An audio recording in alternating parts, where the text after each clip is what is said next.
começar qualquer coisa, se alguém mandar no grupo que eu não aceitei, não sei o que, fala que eu tô dando aula, quem mandou chegar atrasado. Vamos lá, então.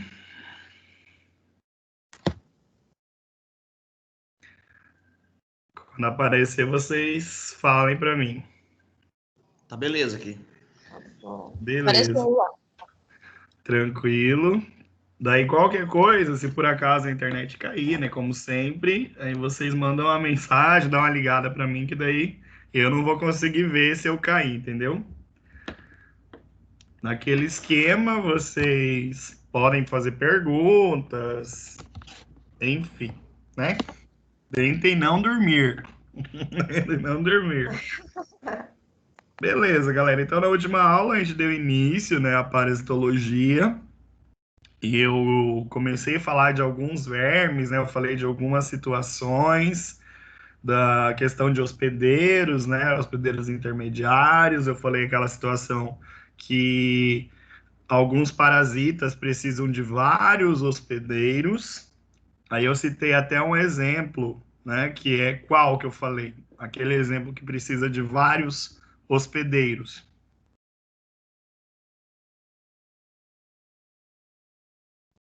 Eu lembro do desenho, mas não vou lembrar do nome. Né? Ele parasita qual órgão? É o do rim, É o professor? do rim, isso. Quem lembra o nome dele? Alguém lembra? Oh, Jesus, eu anotei em algum lugar.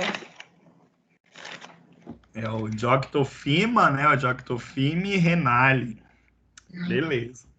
Então a gente falou sobre ele semana passada, né? Só para exemplificar a questão de hospedeiros, né? De ciclo, que tem parasita, então, que precisa passar por vários hospedeiros, não é de apenas um.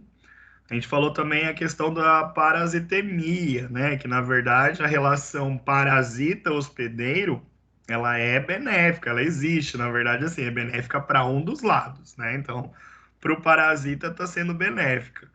Só que a doença ela só aparece quando? No desequilíbrio, né? Então acontece algum desequilíbrio ali, esses parasitas serão capazes de causar doença.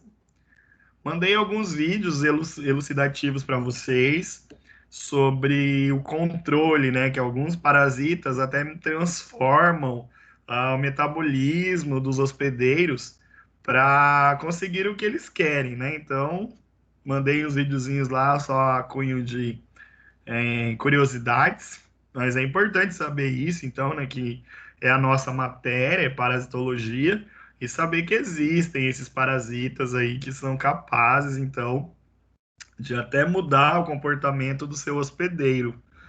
Tudo assim, afim, o próprio nome já diz, é um parasita, ele está ali parasitando, então ele também pode causar danos, né? Ok. Então hoje a gente continua, a gente vai para a nossa aula 2, que é a classificação, epidemiologia e profilaxia. Então aqui vocês fizeram já a atividade relacionada com nomenclatura, tal, e é sobre aquilo lá que a gente vai falar hoje, certo? Então aqueles nomes, esses nomes que a gente chama dos parasitas, por exemplo, igual o Dioctofima renale, todo esse sistema de nomenclatura com dois nomes, eles foram criados por Linneu lá em 1758, né? Então, esse cara aí que foi responsável por nomear as espécies. Sempre falo para vocês, já adianto, né? Na nossa aula a gente vai aprender isso hoje.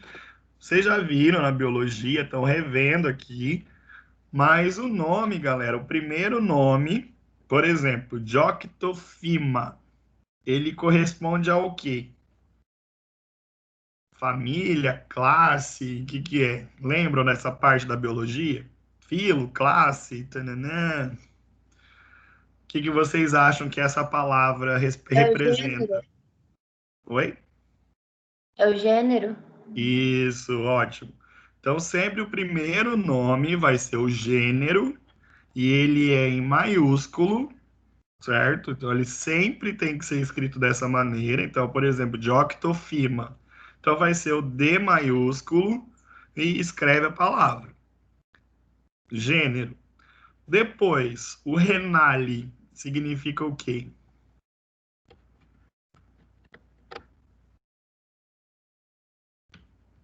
Quem É lembra? a classe? Família? Seria a espécie, Ah, tá? tá.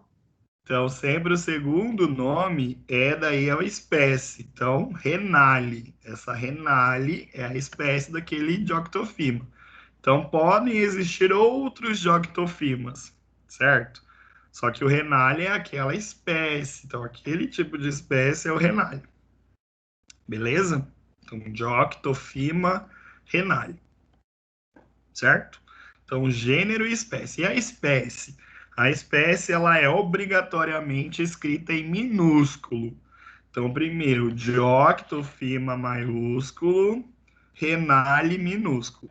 Ok. Então, gênero e espécie. O O que primeiro mais que... nome é só a primeira letra maiúscula ou ele é inteiro? Não, desculpa. Só a primeira letra, tá? Ah, Quando eu tá. falo assim, é só a primeira letra. Daí, por exemplo, Renale também, né? Só que Renale todos vão ser minúsculo, né? Ok?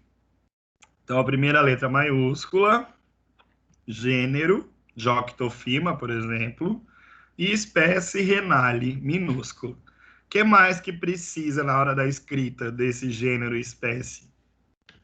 O que vocês observam aí quando vocês veem o nome científico de um parasita? Se ele tá meio deitadinho, que eu não sei falar o Isso, nome. isso. Aí ele tem que estar em itálico, né? Se você estiver digitando. Mas se você fazer manuscrito, ele tem que ser sublinhado. Certo? E o sublinhado é separado. Então, você vai fazer um sublinhamento em Dioctofima e um sublinhamento em Renale. Beleza? Então, se for o caso de fazer uma prova manuscrita e tiver que escrever o parasita, vocês têm que escrever e sublinhar, né? Porque vocês não vão fazer itálico na escrita, tá? Vocês vão escrever normal e fazer um sublinhado. Ok, então esse sistema. Vou admitir só mais um aí, porque apareceu aqui.